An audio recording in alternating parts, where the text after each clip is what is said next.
Jeremy Taylor, the Brit on the radio. In your lugholes, let me gently introduce an amusing application of elusive alliteration used with the pointed pungent perspicacity, a thrilling threnody of the rapturous, rippling rumbustious that is well known of our panel for tonight. The indefatigable, that indomitable, irrefutable Kathleen Taylor. Wow.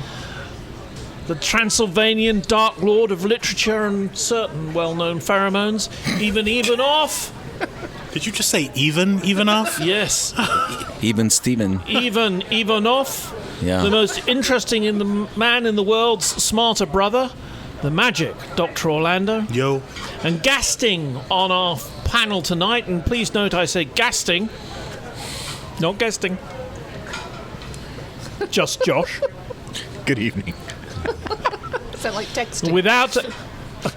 no, it's the person who has wind. Without further ado, let's start with the first question for the panel.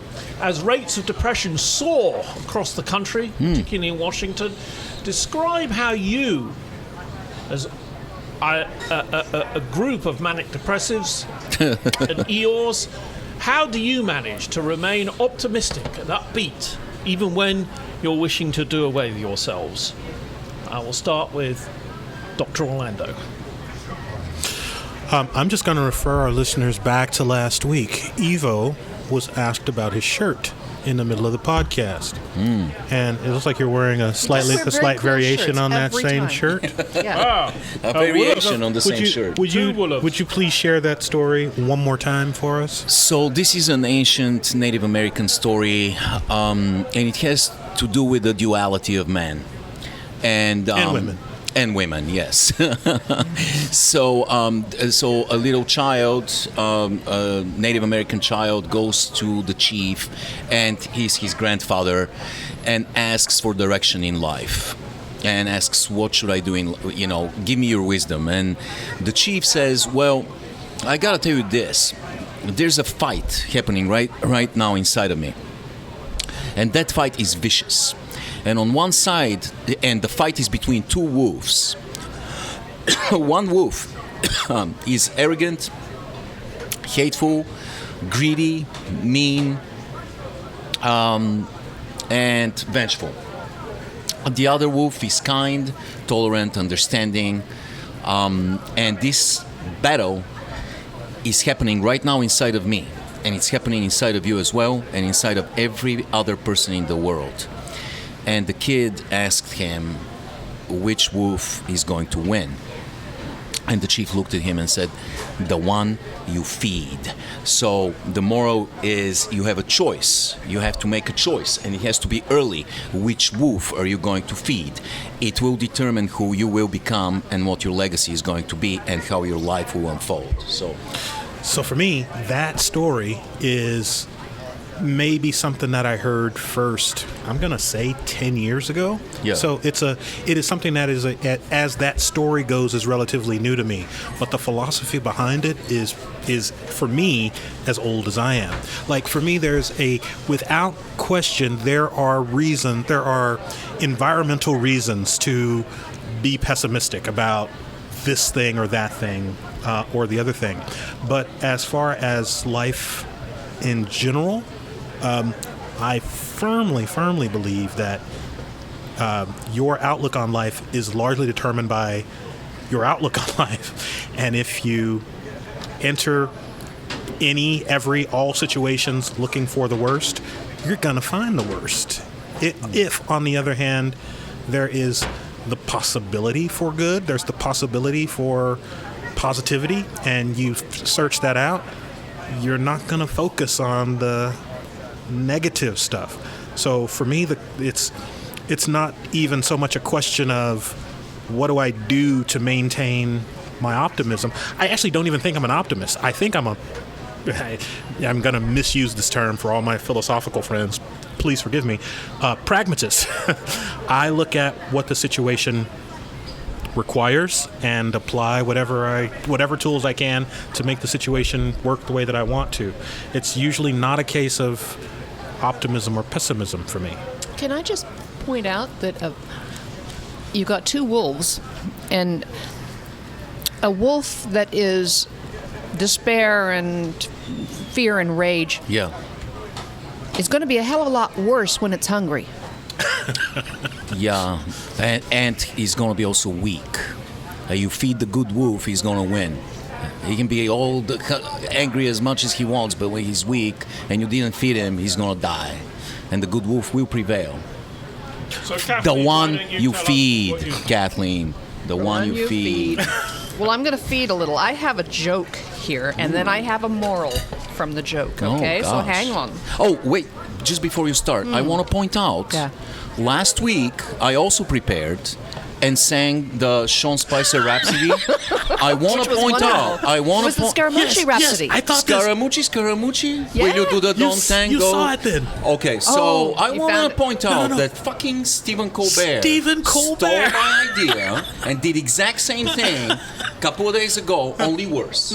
I got to point out it was worse than what I had written. Of course. Yeah. Yeah. That was hilarious. I'm sitting there watching that, thinking, Mike Pompeo, holy Mike Pompeo, shit. Mike Pompeo, Figaro, money for Rico. Melania, let me go.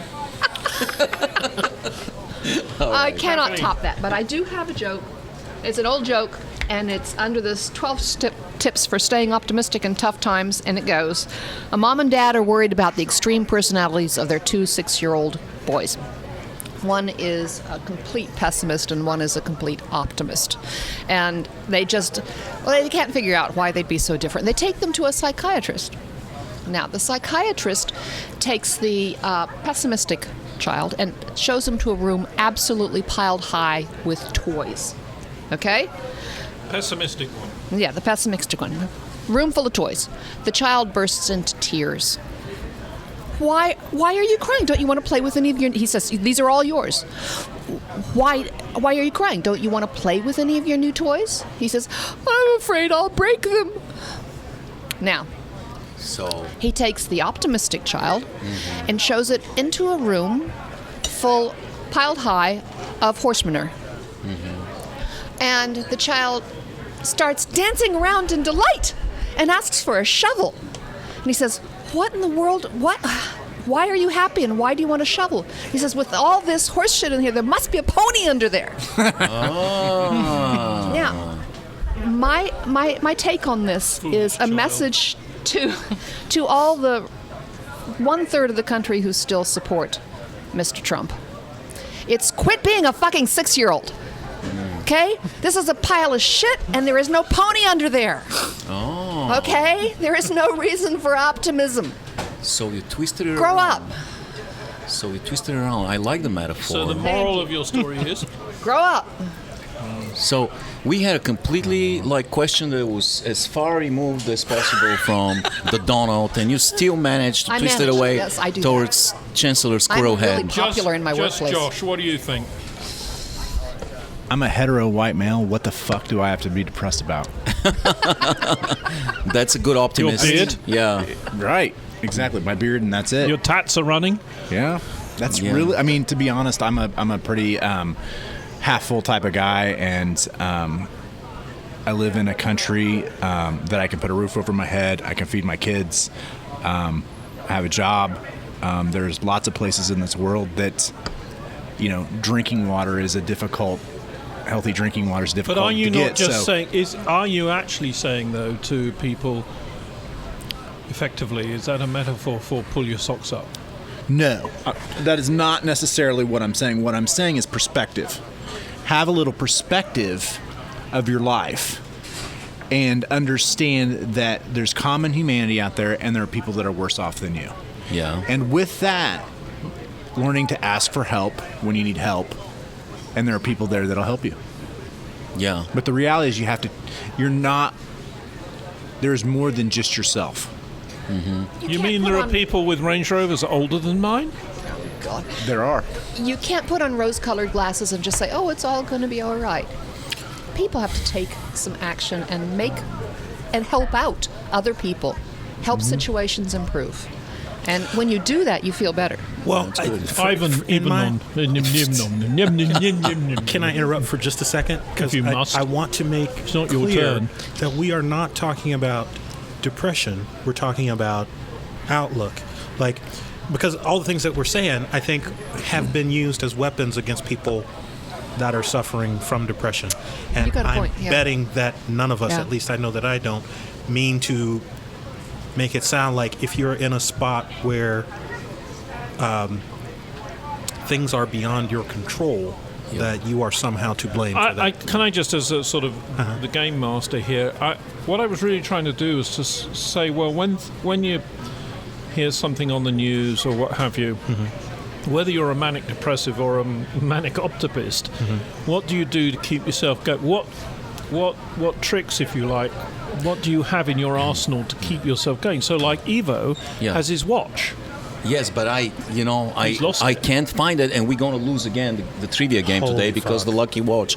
I have a watch that doesn't work. Dude. I wear it, and when I wear it, we win the trivia game. When I don't, we lose. Anyway, you're right. First of all, and Louis is right as well, because we're talking about two different things. There's depression as a condition which is based on disturbed chemistry in the brain, and it's not quite clear what causes it. And then there's depression that's mood depression that we can control and manipulate. So to me, I have a little bit of history of the disease depression, of the condition, because my family, I have it. It runs in my family. It's ended in suicide a couple of times, on my father's side, and it's pretty traumatic and horrible. And so I have a little bit of propensity towards it. At the same time, I also believe that depression is a natural state of the thinking person. Now, you can choose not to read or think too much or be alone with the voice in your head and have this internal dialogue going. But if you choose this, you'll be just ignorant. You'll be happy. Ignorance is bliss. But you will be stupid. And I can't do this. I like reading. I like educating myself. I like moving forward. So I had to develop these faculties that would help me manipulate depression. Why am I saying if you think you'll be depressed? Think about it. I keep recalling the Woody Allen quote. They told him, "You're going to live forever in your works." And he said, "I don't want to live forever in my works. I want to live forever in my apartment." The truth is, everybody you love and you care about will die. Thank you for that. Everybody you care about will be gone. You yourself will die and turn to dust. I'm an atheist, so I don't get this comfort that faith gives you. So, then your works, your legacy. Well, I gotta break it to you. In about 5 billion years, the sun will exhaust all of its hydrogen. The core will reach monstrous density. The thing will expand rapidly and will annihilate Earth. Beethoven's ninth, all the works of the Shakespeare. It's not everything going to will take be, 5 billion years. I'm sorry. Yeah. But let's say that we the somehow principle, survive ourselves. Yes, I know. I know. But we're doomed. Everything will be gone. Yeah. If you start thinking in cosmic parameters, you will be depressed to no end. I mean, you will end it. There's no need to go on. If you think in cosmic parameters, it will keep you from being depressed because you just say, "Oh, well, what the hell? I might as well just go on with my life." No, because you lose all meaning. And that's a scary thought. Losing the meaning of continuing to exist and waking up every single day. What I do is I keep myself busy to as much as possible. I keep setting new goals, and most importantly, exercise. I run. There's an incredible book called Born to Run by Christopher McDougall. Incredible, one of the most popular books in history. It's a relatively recent book. In it, he talked to a psychiatrist and he said, you will not find somebody that runs 30 miles a week and he suffers from mood depression. There's no such case in the history of psychiatry. You run, you will get rid of it. It leaks out of you. So I try to follow this advice. I run, I exercise, I do I juggle multiple projects. I'm afraid to be on my own for too long. I don't wanna go in the Himalayas to meet the wise monk because it's gonna take me a while and I might have to talk to myself too long. Because if I do, I'm gonna go get very, very depressed. You hit on something that I found super, super interesting when you mentioned like introspection kind of leading to depression. Yeah. You just touched on it briefly because like it's something that I personally have dealt with. I like this. I don't mean this as a humble brag. If it is, I apologize. I think I'm one of the most introspective people that I know. It is what I spend 99% of my time doing, reviewing good decisions and bad. And the one thing that has made it much more livable for me is exactly what you said. Yeah. Keeping active, keep learning new things, and exercise. Like those are the three things right now that I do to just kind of like it balances you, create equilibrium. One more thing, writing for me. Writing, when I write, I end up on the bottom of a deep well because I am alone with myself. When I write, I have to talk to myself and I have to go deep into my thoughts, and they're freaking scary, but it's a catharsis. I open this valve and it goes out, and then I have to drag myself out. After each story I write, I sink deeper and deeper. I have to drag myself out, but it helps me in a bizarre way. It's cathartic. So I'm confused on which hat I should put on at this point. Dealing with this professionally in my everyday life, I see all kinds of different depressions and disorders, and so yes, there is clinical depression where it's a chemical imbalance, and there's biology, and then there's situational depression that can then lead to a chemical imbalance. So it's not just one deal where this happens. Exactly. Yeah. And we are also in charge of our lives. And we have to have perspective. We're not. What happens when we're alone in our thoughts or alone in our apartment by ourselves is we think that we're the only person that's feeling this way, right? Mm-hmm. And so to have that perspective, what I was talking about earlier, was that you're not the only person dealing with this depression. There's other people dealing with depression, and there's other people that don't have a roof over their head. Yeah. Right. It's all of those things that you're not alone in the fight, whatever that fight that is. So heads up, Scaramucci. I think one of the there's other hope things for you. From my point of view is that the question was, how do you manage to remain optimistic and upbeat? And again, depression, is part of my life in all sorts of different ways. One thing I learned a long time ago was when I was doing stuff with the Carnegie organization, they have a metaphor they use, which I've always rather liked. And that is, think of a thermostat and then think of a temperature gauge. And the temperature gauge simply reacts, doesn't it? If a thermometer, it simply reacts. If it's 90 degrees outside, it sits at 90 degrees. If it's 40 degrees outside, it just reacts. That's what thermometers. That's what a thermostat does. This is a horrible analogy. Hang on. No, it's starting. I'm getting there.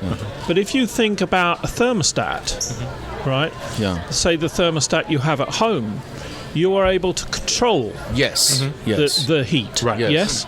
So if you think on the side of your neck that you have an imaginary thermostat, right? When things are getting too hot, in your imagination you move the thermostat, right?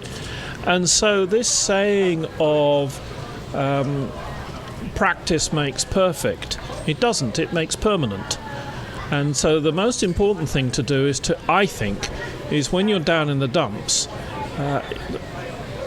keep perspective, keep busy, but most importantly, when someone's giving you a hard time or what have you, is to find out whether or not they are actually giving you a hard time or whether you're imagining it. So I said earlier just now, you never tell someone who's depressed to pull their socks up. Because someone might be giving them a hard time. They may be perfectly fine, except someone's giving them a hard time, and they need to be told, hey, Dr. Orlando is giving you a hard time. I would never do that. Just That's why I'm a nice guy. That's why you're pissed off. You know, It's a good metaphor. I love it. but thermostats and But it's temperature gauges. That is correct. It's learning how to cope, right? Right. With perspective. As perspective. you say, So just Josh. how do I regulate my emotion, right? When I'm normally a happy dude, but somebody's pissed me off, and I have the right to be pissed off, right? Because everybody has the right to feel their emotions, because your emotions are valid because you're valid, right? Yeah. It's how we behave with those, right? It's for me. It's things like, you know, when the service guy says that, you know, getting the Bentley is going to cost me, service on the Bentley is going to cost me $1,000 more than it normally does. I get pissed off about things like that. Yes. And it's about Those perspective. peasants. Isn't it? It is about perspective. Can I? Go ahead. Go ahead. So in 1 week, my air conditioner went out, I had to put new tires on, and my water heater blew up. So I could say... Trifecta. Don't you have a little man who does that sort of So stuff? I could say, oh, the world, oh my God. No, it just, shit happens sometimes. Yeah. And it's like, Shit I've got happens. to There's so put much tires on philosophy it. in that. Yeah. Car. You don't have a... I don't have a dude. Oh. I do it, except for the tires and the air conditioner. But I put the water heater in, Yeah. you know, but that's... Gosh. But it's You life. deal with stuff. Yeah, you deal grab with it. life by the neck and you squeeze. So moving on then. Actually, I want to just kind Totally of tap. what's the term? Button this thing up. So, do you guys think that it is important or necessary or beneficial to sort of do what the question said, maintain optimism in your day-to-day existence? Because kind of where I was going with my answer is, I don't necessarily think I have to be optimistic. I just think I have to get I through. can't do that, but I need to have tools that enable me to. Because thinking of the guy from the Beach Boys, it would be very easy to stay in bed all day. Yeah. Really, really easy to stay in bed all day. I truly just use humor, like in the sense of what's going on in Washington, like you said. Like, I just laugh at it. To be honest, I just laugh at it because at this moment in time, there's only so much I can do for Lawrence, Kansas, right? You know, the but only- I got to laugh about it until I can figure out what else to do. There may be a pony under that pile of shit in the White House. And it might... Please don't say it's Pence, because that's not No, true. no, it's not Because that's Pence. another jackass. It's that once we all get our shovels busy and get rid of that pile of crap, we might also change Congress and the whole... Don't get me started on thing that is- Okay, viewpoint. we're going to move on to the next Washington. subject now. In your opinion, how tidy, which is different to clean, how clean and vacuumed should we keep our homes, especially when there is an up-and-coming visit from friends, family, or even worse, one's mother? Just Josh. I would vacuum the carpets that we have downstairs for dog hair. I would make sure there's no underwear hanging from the light pole. That's and important. Clean up You in know what? that. If it's clean like, pick underwear- up stuff. But I'm not going to go out of my way to dust my curtains because Mom's coming. You know, she thinks it's so important to have it done. She can do it herself. Amen. It's definitely important to keep a pathway from where people come into the house to the toilet and the refrigerator, right? You got to have that. Yeah. That's my Especially to the goal. Dr. Orlando, Yeah. try and take this a bit more seriously. How often should you vacuum? You've got 17 people living in your house. Yes. Well, so for us, and it really becomes a big fat hairy deal because we have a dog too now. So as soon as you get pets in the mix and you got pet dander and it flies into every single nook and cranny, then it becomes And your kids start sneezing and yes. So I got 2 kids and a dog, which means I have 3 magnets for dirt and dust and various creepy crawlies coming into my house. That's really, nothing. really, that's the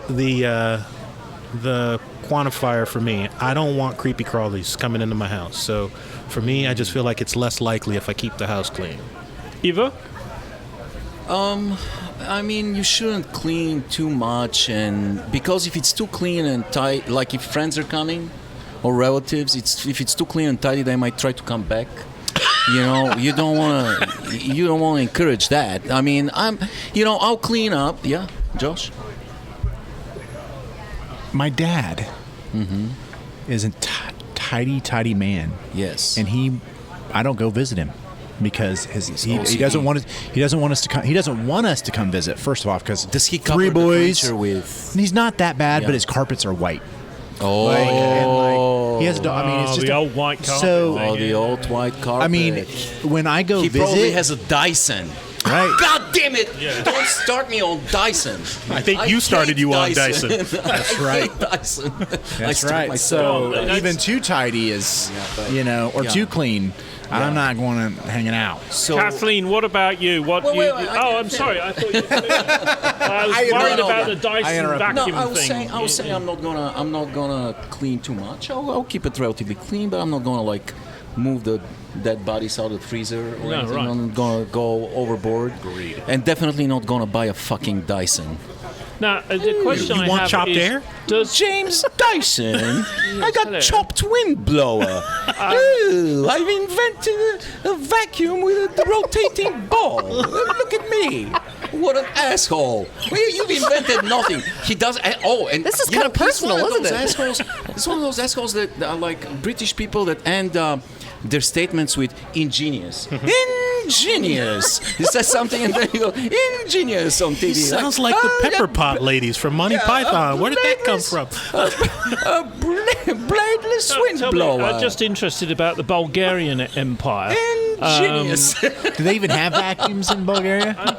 We don't need them. We don't need them. It's that clean. No, that guy drives me insane. Every time I see him on TV. I hadn't got that. James Dyson. No, how can he not drive you insane? He invented a freaking vacuum. Oh, no, he didn't invent it. He engineered it. He engineered. I don't let him take that much space out of my brain. Look at me. I'm James Dyson, Colossus of Industry. I've engineered a vacuum with a rotating ball and using a cyclonic suction technology. Fuck! Cyclonic suction, it's a vacuum. And, it weighs 7 pounds. And incidentally, that's how much it costs to make in Malaysia. But I will sell it to you for $497. What surprises me is that you are more fierce on a guy who's selling vacuums than you are on an advertisement for, say, Viagra. Colossus Which of- is just, hey, want to get a boner? Colossus of Industry This would be a great genius- name for a rock genius band. product, though. Colossus of Industry. Do you What know is the genius? American government is the biggest purchaser of Viagra? The American government spends more money on Viagra How else would they than stick it to any us? other. Oh, good one. Well, to be Kathleen. fair, it's not the American government. It's the American military. Which is It's part of the government, but when you say it's the American government, you make it sound as though every Why do the representative- military- I will bet you that there are more Keep them happy. government-subsidized prescriptions for Viagra per head in the Congress than anywhere else. there is a Okay. lot of logic to Per that. head. per head? per head. Watch Maybe it. Bill Clinton reference. 2 heads per Yeah. person. Now, moving on from Could I just point out one thing about the cleaning thing? You guys have one thing in common. You're guys. And I have Okay. a wife that does it. So I was a stay-at-home mom, not by choice, for quite a few years. I was You didn't moved have a to choice in country, and taken away from my job and all that good stuff. Anyway, and housework is a complete losing pastime. Even with You clean cyclonic something suction and technology. it is immediately dirty again. Just don't bother. It's not worth it, guys. Just don't worry about it. Well, yeah. I mean, your apartment, your house is definitely, by definition, is connected to the universe. And universe, as you know, is moving towards entropy. I mean, there's chaos in the universe. Right. That's a natural movement That towards is a chaos. very Let your reasonable- apartment move towards chaos, loss of energy and chaos. That's what entropy is. Your apartment, your house is part of the universe. Let it be. Good on you, Eva. Yes. This may be the worst advice that I've ever heard on this entire podcast. But again, I gotta point out that Colossus of Technology is a great of industry. The Colossus of Industry is a great name for a rock band. No, Colossus of Technology is a better name for a band. I was Really, thinking Colossus Chopped of Wind Technology. might be. Chopped? No, chopless. Chopped wind. Windblower. Chopped wind. Here is a short list of some of the most despised professions by the public in America. Some of the most despised professions by the public in America. Please, would you add to it with your explanation as to why? I will just give you.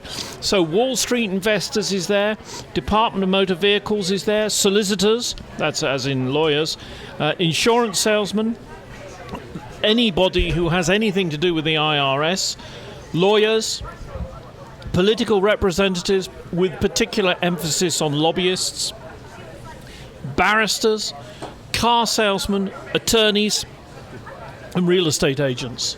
And what we all noticed was that And you mentioned so- lawyers in 4 different forms there. I think. Have I? Actually, 6 if you How- count representatives. how and strange. lobbyists. Yes. So Yeah. I wonder if let's start with Dr. Orlando.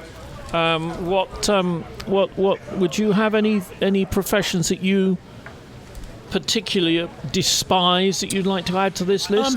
I don't think I have one that I particularly despise. I do have some that I think lots of people despise, if that makes any difference. I came up with It's not on the list. 5. Yeah. So, nobody likes the meter cups. The people that go around and ticket I you. do. Oh, I'm I guessing work for the you're- government as well. They're paying my salary. Ah, gotcha. Nobody likes the guy in the strip club that wants to make you pay for the jukebox or the bouncer. Yeah, Guy he's an in asshole. the strip club guy. Strip club guy. Yeah. And there's annoying. a couple of people that you either absolutely love or hate.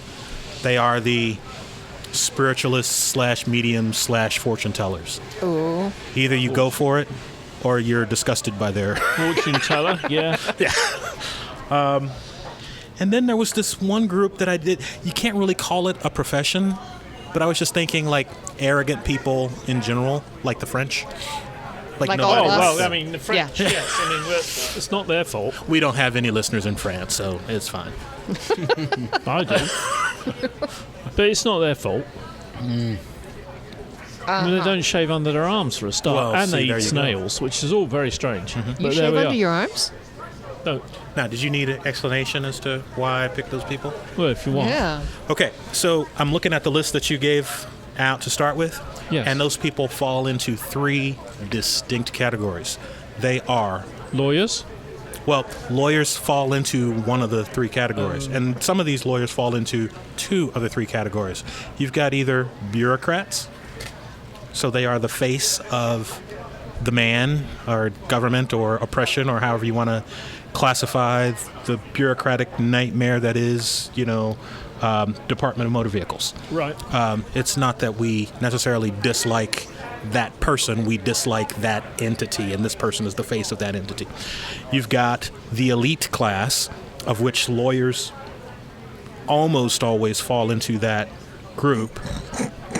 You've got, and the Wall Street investors go in that same bucket. These are people that basically are managing Do the the system. Kardashians fall into that class or something else?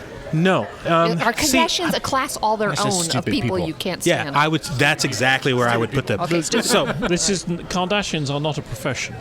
Oh, yeah. and then the third profession is salesmen / marketeers. Like, people have a general distrust of people that they believe are selling stuff to them. And that includes intellectual stuff. It is people who are trying to convince you one way or another on what you should believe. Yeah. Yeah. And so for me, those, if you like look at those 3 groups of people, like, you will be hard pressed to find someone that is associated with one of those 3, that can be placed in one of those 3 buckets. And the lawyers in particular can usually be placed in 2 of those buckets. They're usually working within a bureaucracy and they are managing the bureaucracy. Ooh, so double whammy. They are a double whammy. That's why they appear so many goddamn times on the list. Evo, have you got any professions that you despise that you'd like to add to the list? I got a lot. Well, We keep mentioned it already keep it to the one- 5. Yeah, we already mentioned the one that ends his statements. Ingenious. Oh, vacuum with the rotating ball. So vacuum Ingenious. designers. Yeah. Right, okay. I hate.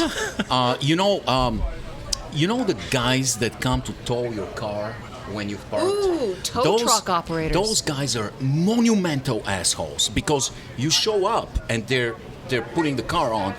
And you're like, wait, I'm here. I'm going to drive away. No, they They're in the will same class as not. debt They collectors. will fight you. Same They thing. will pull out a gun, but they want their, like, whatever $60 they get from that, and they will fight to.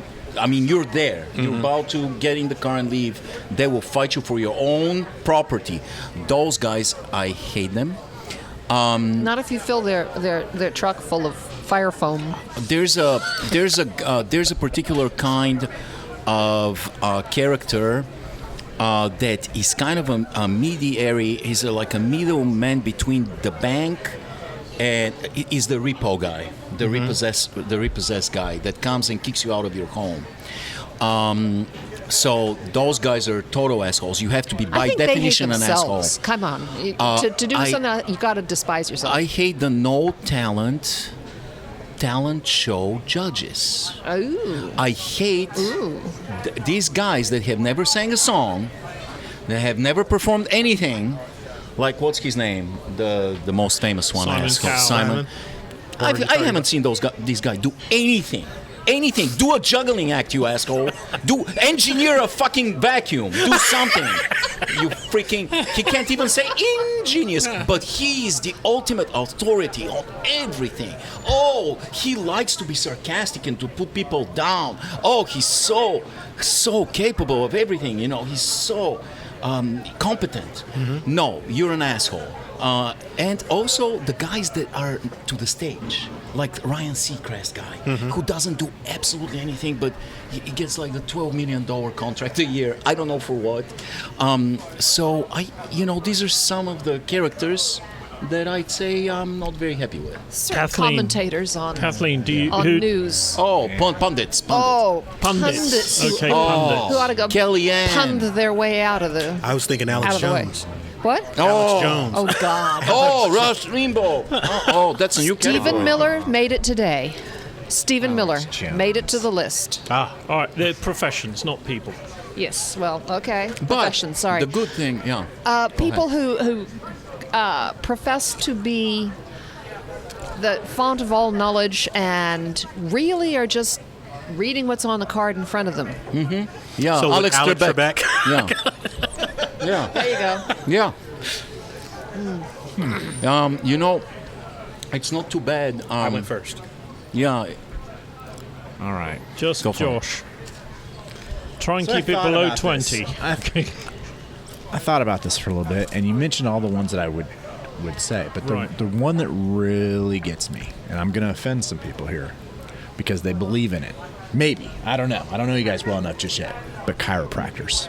Fucking quack jobs. Okay? Oh, yeah. If you chiropractors, Oh. if you Fake science. if you tend look to agree. into the way that came about as a profession, Somebody's been listening to Joe Rogan. No joke. Yeah. Do you listen to Joe Rogan? Oh, yeah. Okay, yeah.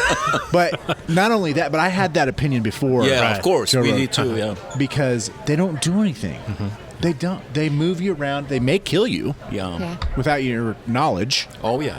Oh, yeah. And they it's can. Have you and ever there's school- listened to somebody who actually defends these people and says, "No, the chiropractor is wonderful. I've been going to this guy for 23 years. I need an And- adjustment." Yeah, and he's wonderful. Snake you mean oil. you spend $50 a week on this guy for 50 years, and you think he's wonderful?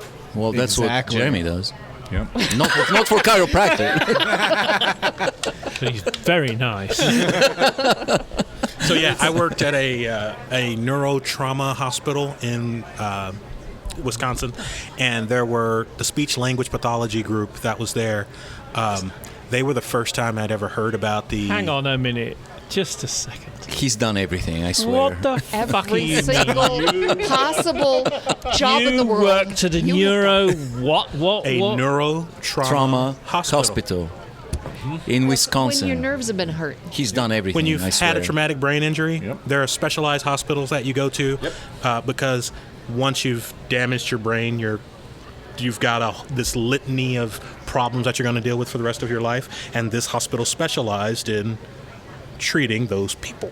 And so there was a group. So that's where the vacuum cleaner guy goes when he's had an accident, and he This suddenly group finds he's of designing speech-language photocopiers. pathologists at the hospital were the first group that I had ever come across that had like literal documentation on exactly how dangerous chiropractors are.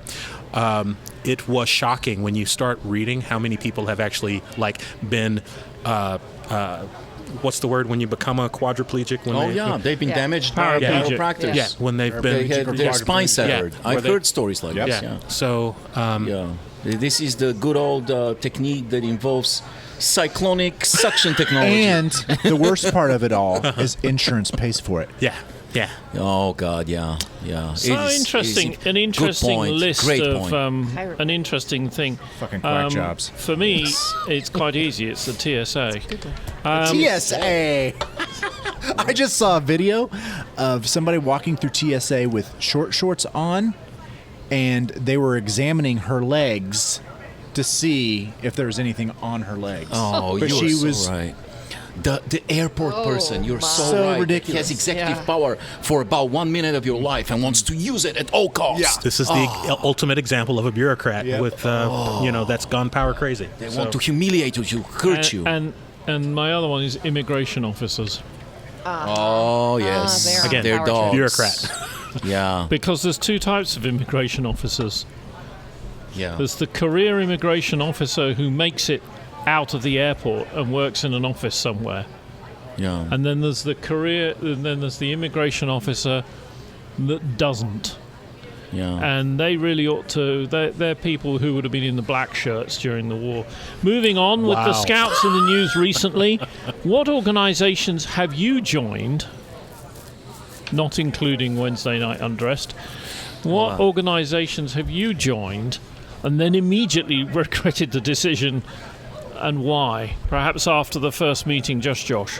You know, I thought about this question too. I don't think I've ever joined an organization that I was like, oh, I wish I wouldn't have done that. Because Until I think you got into this podcast. until I got into this podcast, really. That's for the second time. Right? I'm like, what was I thinking for the second time? You I'm didn't a- get sent to the Cub Scouts by your parents. And No, think, what the I hell am went. doing So my here? dad was. This is a true story. My dad was the scout master, right? And we had it in the Cub Scouts. We had it in our basement, and he was like, "I'm gonna do this. I'm gonna do this thing because I was a Boy Scout. Blah blah. I'm gonna do this." The boy, we would come over, and he would have the den over, and we just cause such a ruckus, and not do the thing. He just quit. So it was done. We didn't even he lasted a month. I was in the Never Cub joined- Scouts. So you never joined Rotary or Kiwanis or Crips Not or the yet. Bloods. or You whatever. didn't become an Eagle Cub or anything. No, whatever the hell God, it is. no. Yeah. What was Fred Flintstone in? The Eagles or the Buffalo Lodge. Buffalo Lodge. Yes. That's right. Uh-huh. That's Buffaloes, right. was it? Right. Okay, Dr. Orlando. Multi-level marketing. I joined a multi-level marketing group, and it was a service-based group, not necessarily a product. It wasn't like I was selling pills or anything like that. Is there anything you haven't done? How old are you? 13. So something like Amway. Something like Amway. Like pyramid scheme. And quite honestly, it was a good product, a good idea, a good service. I guess I should say, good idea. It predated the internet or the ubiquitousness of the internet by about 4 years. And it was basically like this company's version of Amazon. Like they basically had specialized specialized relationships with a ton of different vendors, and so And you regretted it immediately? I didn't regret the organization. I regretted the people in the organization. If that makes any sense. It was like this is a bunch of people. today I regret them. Literally, like just a bunch of people that bought into this idea that if God blesses you, you're gonna be wealthy. and you dear. can tell how much God loves you by how much money you have. And it was sick. Hell yeah. Yeah, that's the only word for it. Yeah, it was Yeah. sick and revolting, and it literally took me like one time of getting together with like the group at large to say, you know what, not so sure I want to do this anymore. I regretted the people sounds like a Peter Paul and Mary song. You know. Exactly. Well, I once, fairly recently, joined what I thought was a book club. It turned out to be a drinking and talking session for a bunch of people rather younger than I am, who all just had worked with each other and had no interest whatsoever in finding out about other people. They just want somebody else to share the expense. So rumors and like little therapy sessions for them. For them. Yeah. Stuff Yeah. that they didn't want to know about what was going on in my life. Interesting. I didn't want to know. Yeah, I regretted that immediately. Yeah. Evo, what organizations have you joined and then regretted it immediately? Immediately, I'm not going to mention Rotary that you got me into and then promptly left. Left me alone. Because, after all, Rotary is nice. Their mission is nice. I had to join a lot of horrible communist youth organizations mandatory. So I had no choice. So we're not going to talk about this. It was not an option. Since the age of 7, you join one, then at the age of 10 you join the next one, the Pioneers, then the Komsomol, it's 15, and you have to. There's no Yeah. choice. So I'm not going to even bring those up. We joined a furniture club with my lovely wife, which was a disaster. Somehow they tricked us into joining this stupid club where you buy furniture at reduced prices, but you have to pay dues. And it's a total scheme, Probably the worst idea was joining the 100th Monkey. The what? The 100th Monkey organization. We've never heard of this, Evo. 100th Monkey. Okay, so 1992, I am very young and at KU, and I got involved with this group of young people, students that were total party animals, and we were basically having orgies. I mean, it was all sex and drink. It was incredible. I'm like, holy crap. This is incredible fun. And they're like, you've joined us. We're the 100th Monkey organization. And I'm like, what the hell is the 100th Monkey? But I was a member of the 100th Monkey Club. And the 100th Monkey refers to a famous social construct. It has to do with the Yoshima Island monkeys in Japan. So it was a very interesting phenomenon, actually. There were monkey.